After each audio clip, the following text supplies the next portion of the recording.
Hey guys, some of you might have seen a video I made recently talking about the fake female samurai images that are posted on the internet all the time.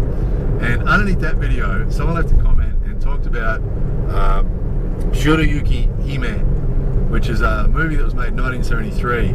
In English it's called Lady Snowblood.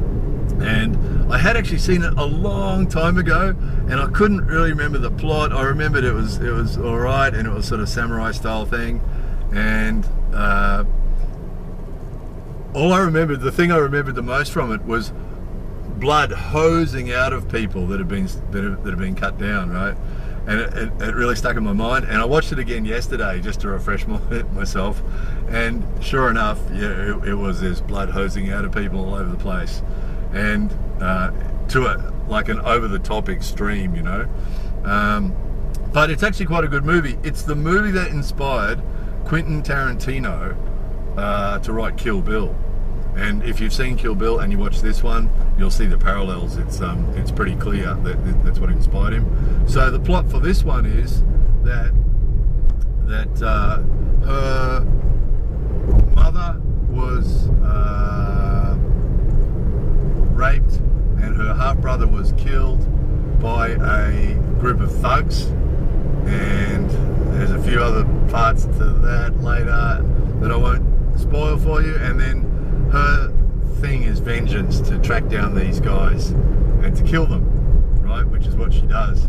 And it's sort of interesting. There's a few things that are interesting. If you're into Japan, there's some great scenery, you know, sort of out in the countryside. They've used lots of real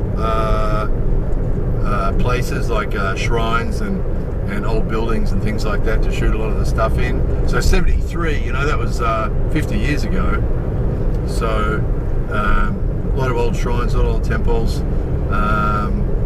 And then the inside scenes, it's set in the Meiji era. So sort of in the middle of the Meiji era. So it's sort of interesting because it's the period of time where the doors have been opened to Japan again, to allow foreigners in again and allow the foreign influence again. And so there's sort of references to that in it. She has to track these guys down. They're sort of thugs and gangsters sort of thing.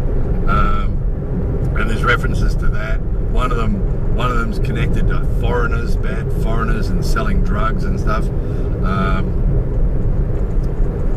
So there's sort of references to foreign things. There's a masquerade ball at one stage that's actually attended by foreigners, and it's a very foreigner sort of style, Western sort of style masquerade ball. So it's sort of interesting. It's sort of an interesting mix. They're fighting with swords, but also some people have guns, which is, you know, what happened in the Meiji era. So it's sort of interesting. It's sort of that transitional period between the pure samurai, you know, Edo period and the modern era, sort of the transition between that. So don't let those comments about the blood put you off. It is pretty bad, but probably what will make you feel better if you're squeamish is that the blood is pretty fake looking, you know. So it's pretty clearly not real blood, you know. It's sort of a bit fake looking. But it's a good movie. It is a good movie. If you're into Japan, you'll enjoy the scenery, the old buildings. They shot a lot of the stuff in old temples and shrines and old buildings. They had one classic scene that was sort of an important scene to the movie that was actually shot in a kura, one of those old temples that I'm always searching for.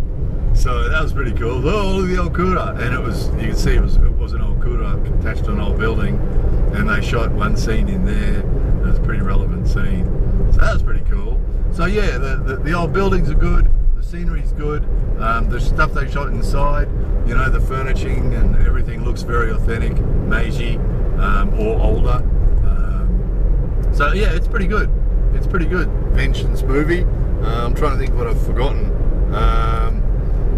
Masquerade ball, yeah. Excellent Meiji style sets. Yeah, big fight in the kura. Gangsters, yeah, the gangsters are very gangsterish. They've got their tattoos and they're very Yakuza style. Oh yeah, and the blood thing. At one stage, she actually cuts somebody in half, like literally in half, cuts right through the center, and they're two pieces, two halves. So yeah, don't let that put you off. Don't let that put you off. It's a bit over the top, but it is a bit sort of classic of that old samurai style. fight scenes and the blood. But it was good. It was really good.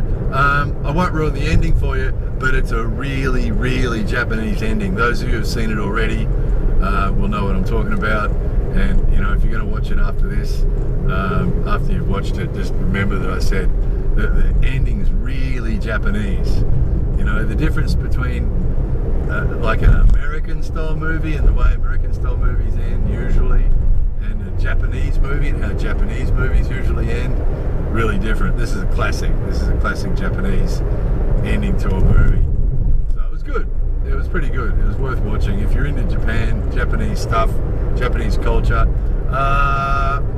again, as with most of these Japanese style movies, if you can watch it in Japanese, if your Japanese is up to it, then you might want to watch it in Japanese, because it's you know, it gives you the original words. Otherwise, usually if you get subtitles, look at the subtitles.